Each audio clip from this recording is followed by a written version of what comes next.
الحمدللہ رب العالمین والصلاة والسلام علی سید المرسلین اما بعد فاعوذ باللہ من الشیطان الرجیم بسم اللہ الرحمن الرحیم الصلاة والسلام علیک یا رسول اللہ وعلی آلک واصحابک یا حبیب اللہ الصلاة والسلام علیک یا نبی اللہ وعلی آلک واصحابک یا نور اللہ۔ اے اللہ عز و جل ہم پر علم و حکمت کے دروازے کھول دے اور ہم پر اپنی رحمت نازل فرما، اے عظمت اور بزرگی والے۔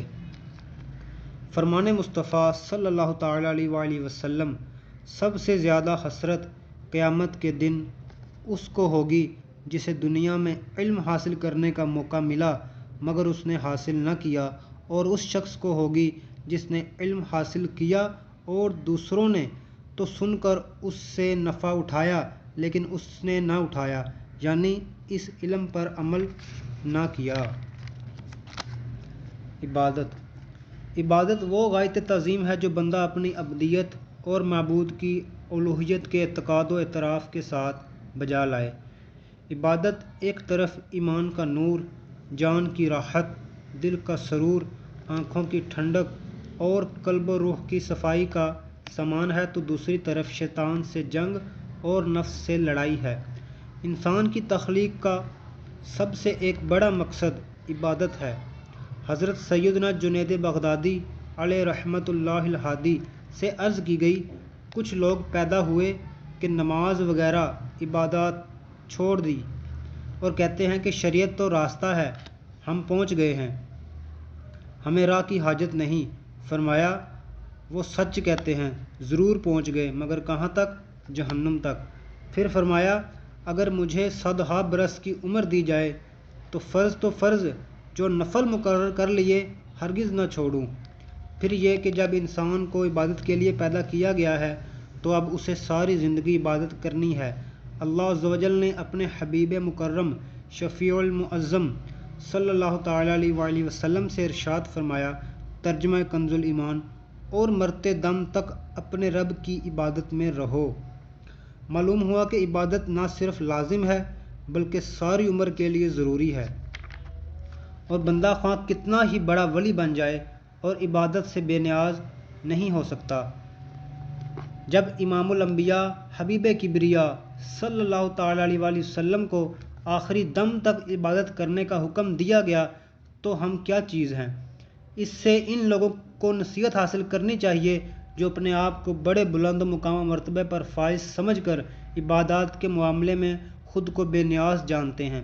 انہیں غور کرنا چاہیے کہ وہ کہیں شیطان کے خفیہ اور خطرناک وار کا شکار تو نہیں ہو گئے، کیونکہ شیطان نے ایسے واروں کے ذریعے بڑے بڑے مشائخ کو گمراہ کیا ہے۔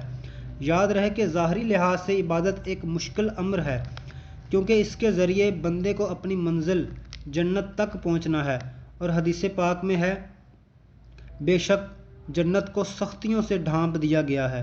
پھر یہ کہ جیسے ہر مسافر کے لیے راستے اور اس میں آنے والی مشکلات کا علم ہونا ضروری ہوتا ہے، یوں ہی راہ جنت کے مسافروں کے لیے اس راہ کا علم، اس میں آنے والی مشکلات کا علم اور ان مشکلات سے نکلنے کا علم ہونا ضروری ہے۔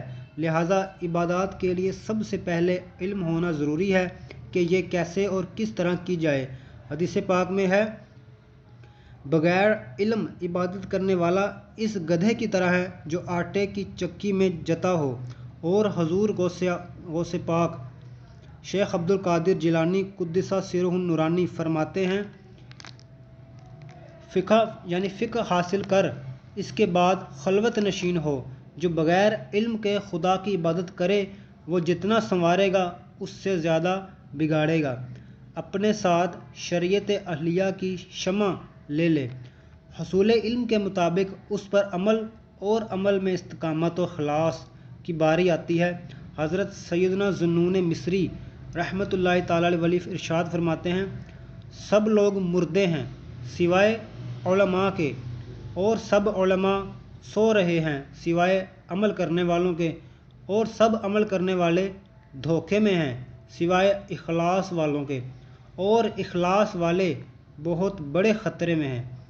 غور کیجئے کہ منزل اتنی عالی شان ہے، راستہ مشکل طویل ہے اور مسافر انتہائی کمزور ہے، ساتھ ہی ساتھ دنیاوی مشاغل اسے گھیرے ہوئے ہیں، عمر بھی کم ہے اور غفلت نے بھی بسیرا کر رکھا ہے۔ الغرض اس راہ کا توشہ یعنی عبادت جمع کرنا بظاہر مشکل و دشوار ہے، مگر یہ کہ جو بندہ اپنی تمام تر ہمت جمع کر کے غیر ضروری مصروفیات کو پس پشت ڈال کر اور نفس و شیطان سے مقابلے کے لیے ہتھیاروں سے لیس ہو کر اس راہ پر چل پڑے تو رحمت الہی اس کوشش کرنے والوں کے ساتھ شامل حال ہو جاتی ہے۔ اللہ عز و جل ارشاد فرماتا ہے، ترجمہ کنز الایمان، اور جنہوں نے ہماری راہ میں کوشش کی ضرور ہم انہیں اپنے راستے دکھا دیں گے۔